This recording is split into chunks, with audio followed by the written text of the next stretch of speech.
Hello అందరికీ welcome to our channel. నేను మీ కోట ప్రవళిక. ఎంతమందికి గుత్తి వంకాయ అంటే ఇష్టం? అందులో గుత్తి వంకాయతో ఏ రెసిపీ చేసినా హైలైట్ ఉంటుంది. అది కూడా క్యాటరింగ్ స్టైల్లో ఈరోజైతే నేను చేయబోతున్నానండి. చాలా టేస్టీగా ఉంటుంది. అసలు మనం వంకాయ తింటూ ఉంటే స్మూత్గా, సాఫ్ట్గా, గ్రేవీ, లైట్ స్పైసీనెస్తో కమ్మగా చాలా టేస్టీగా ఉంటుందండి. అచ్చం మనకి భోజనాల్లో వడ్డిస్తారు కదా, అలాగే ఉంటుంది అనమాట టేస్ట్. అది సేమ్ నేను క్యాటరింగ్ స్టైల్లోనే చేసి చూపించబోతున్నాను. ఈ గుత్తి వంకాయకి కాంబినేషన్ రైస్ వచ్చేసరికి బగారా రైస్ మెయిన్. దాని తర్వాత నార్మల్ వైట్ రైస్ అయినా తినొచ్చు. టేస్ట్ అయితే నెక్స్ట్ లెవెల్ ఉంటుంది. రండి, సింపుల్ అండ్ ఈజీ టిప్స్తో చూపించేస్తాను. ఒక 6 ఉల్లిపాయలు అయితే తీసుకున్నానండి. ఒక 2 ఉల్లిపాయల మటుకి ఇలా పొడుగ్గా కట్ చేసుకున్నాను. పచ్చిమిర్చి ఒక 2 సన్నగా కట్ చేసుకున్నాను. కొంచెం కరివేపాకు, మిగతావి 4 ఉల్లిపాయలు ఇలా కట్ చేసేసుకున్నాను ముక్కలుగా. అది పక్కన పెట్టేసుకొని ఒక స్పూన్ జీలకర్ర, 4 దాల్చిన చెక్క, 1 ఇంచు అల్లం ముక్క, ఒక పావు ముక్క కొబ్బరి ముక్క, ఒక యాలక్కాయ, 3 లవంగాలు, అలాగే 2 టేబుల్ స్పూన్లు గసగసాలు, ఒక 10 జీడిపప్పు వేడి నీళ్ళలో నానబెట్టి పక్కన పెట్టుకోండి. ఇప్పుడు ముందుగా కట్ చేసుకున్న సగం ముక్కలు ఉన్నాయి కదా, మిక్సీ జార్లోకి యాడ్ చేసేసుకోవాలి. పచ్చిమిర్చి అండ్ ఉల్లిపాయలు యాడ్ చేసేసుకొని మీకు ఇష్టం ఉంటే కచ్చాబిచ్చగా, లేదంటే మెత్తడి పేస్ట్ లాగా పట్టేసుకోండి. నేనైతే మెత్తడి పేస్ట్లా పట్టేసుకున్నాను. దాన్ని పక్కన పెట్టుకొని ఇప్పుడు మసాలా కూడా ప్రిపేర్ చేసుకుందాము. చిన్న మిక్సీ జార్ తీసుకొని ఇందాక చూపించిన స్పైసెస్ అన్నీ కూడా దాంట్లో యాడ్ చేసేసేయాలి. అలాగే దీంట్లోకి ఇంకో 2 టేబుల్ స్పూన్ల దాకా నేనైతే నువ్వులు యాడ్ చేస్తున్నాను అండి. స్పెషల్ టేస్ట్ కోసం నువ్వులు వేస్తే కర్రీ అనేది చాలా టేస్టీగా ఉంటుంది. ఒక 2 టేబుల్ స్పూన్ల వరకు నువ్వులు అయితే యాడ్ చేస్తున్నాను. మీరు చేసుకునే క్వాంటిటీని బట్టి మసాలా అనేది బేస్ అయి ఉంటుంది. అలాగే నానబెట్టుకున్న గసాలు, జీడిపప్పు వేసేసుకుని మెత్తటి పేస్ట్లా పట్టేసుకున్నాను.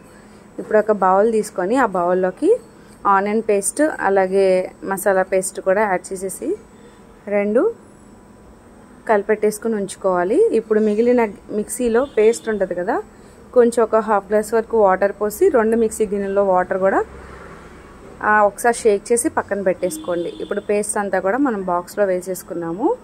ఇప్పుడు మిక్సీ జార్లో వాటర్ కూడా ఉంది, అది పక్కన పెట్టేసుకొని ఇప్పుడు దీంట్లోకి కొన్ని స్పైసెస్ యాడ్ చేసుకుందాము.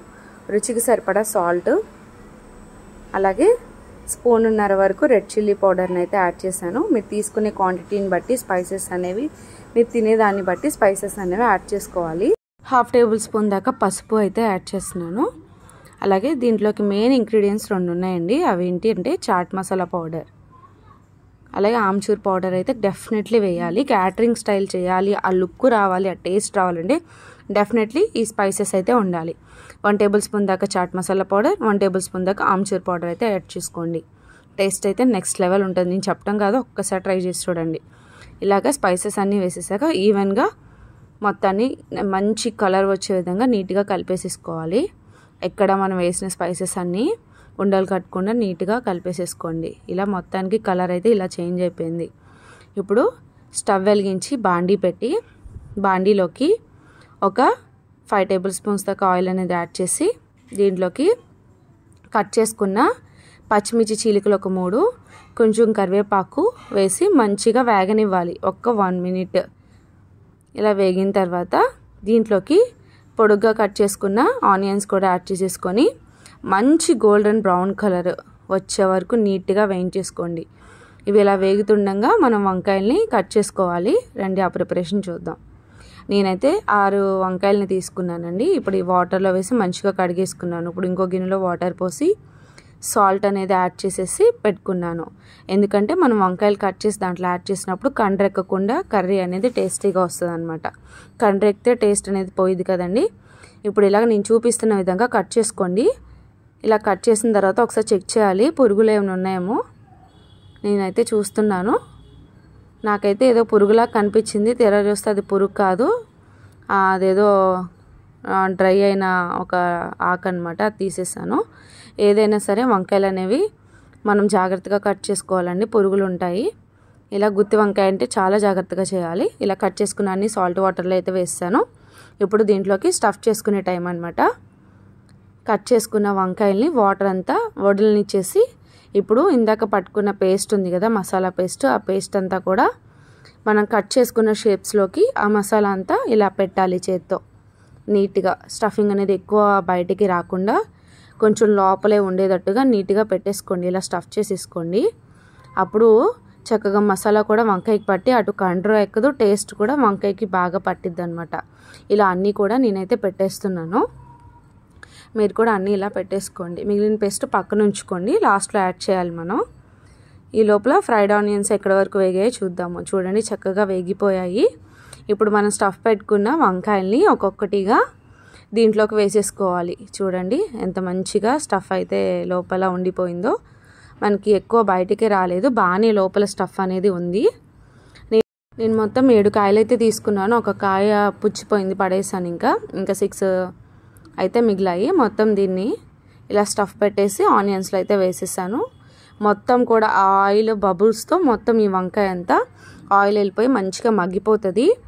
ఒక 2 మినిట్స్ తర్వాత మూత పెట్టి మూత తీసి చూసిన తర్వాత 2 మినిట్స్కి మంచిగా 1కి 2 సార్లు జాగ్రత్తగా కలుపుకోండి.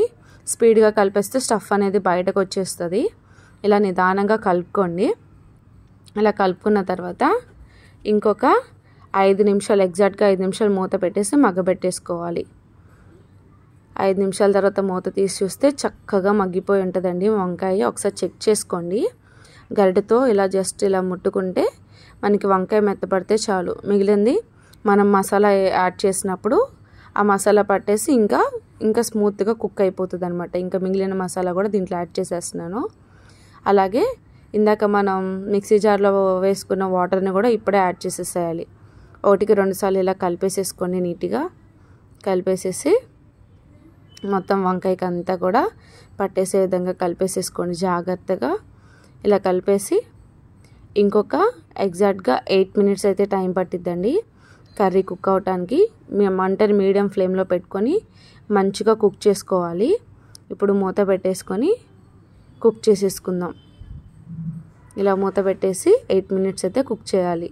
8 మినిట్స్కి మూత తీసి చూస్తే చక్కగా ఆయిల్ అంతా పైన ఇలా పేరుకొని మంచిగా కుక్ అయి ఉంటుంది మంచి అరోమాతో.